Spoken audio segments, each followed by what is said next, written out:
Vote মরশুমে বড় সিদ্ধান্ত জানিয়ে দিল বঙ্গীয় প্রাদেশিক হিন্দু মহাসভা। লোকসভা নির্বাচনের আগে বড় চমক দিল বঙ্গীয় প্রাদেশিক হিন্দু মহাসভা। এই ভোটে তাঁদের সমর্থন বিজেপিকে, স্পষ্ট ভাষায় তা জানিয়ে দিল হিন্দু মহাসভা।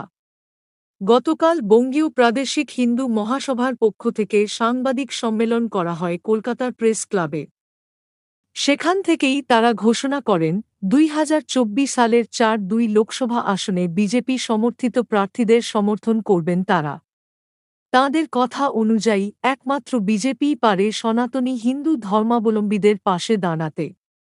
বঙ্গীয় হিন্দু মহাসভার যে সকল দাবি ছিল, সেই সকল দাবি একমাত্র পূরণ করেছেন প্রধানমন্ত্রী নরেন্দ্র মোদী। তাই তাঁদের সমর্থন বিজেপিকেই।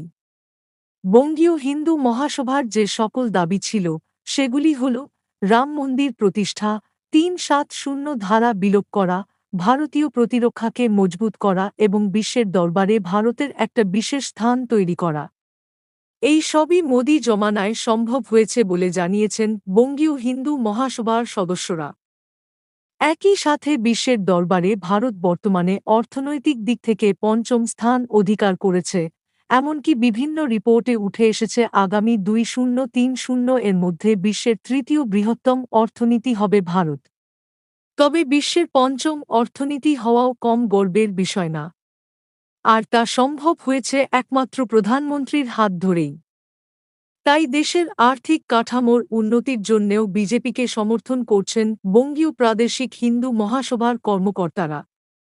এদিন যাদবপুর লোকসভা কেন্দ্রের বিজেপি সমর্থিত প্রার্থী অনির্বাণ গঙ্গোপাধ্যায় মহাশয়কে বিপুল ভোটে জয়যুক্ত করার আহ্বানও জানায় হিন্দু মহাসভা। কেননা তিনি শ্যামা প্রসাদ মুখোপাধ্যায় রিসার্চ ফাউন্ডেশনের চেয়ারম্যান এবং স্বর্গীয় শ্যামা প্রসাদ মুখোপাধ্যায় ছিলেন বঙ্গীয় প্রাদেশিক হিন্দু মহাসভার প্রতিষ্ঠাতা। তাই তারা যাদবপুর কেন্দ্রের বিজেপি প্রার্থীর জয়লাভ চাইছেন। এমনকি তাঁদের মতে কিছু ব্যক্তি বঙ্গীয় প্রাদেশিক হিন্দু মহাসভার নাম করে বিজেপির বিরুদ্ধে প্রার্থী দিচ্ছেন, তারা আদতে নকল। তাই সাধারণ জনগণের গোচরে সম্পূর্ণ বিষয় আনার জন্যেই এই সাংবাদিক সম্মেলন বলে জানান সংস্থার সম্পাদক অনন্ত সিংহ রায়। পশ্চিমবঙ্গের সব জেলাতেই হিন্দু মহাসভা সংগঠনের সদস্য রয়েছেন। তারা প্রত্যেকেই সেই জেলার বিজেপি প্রার্থীকে সমর্থন করবেন এবং সাধারণ মানুষকে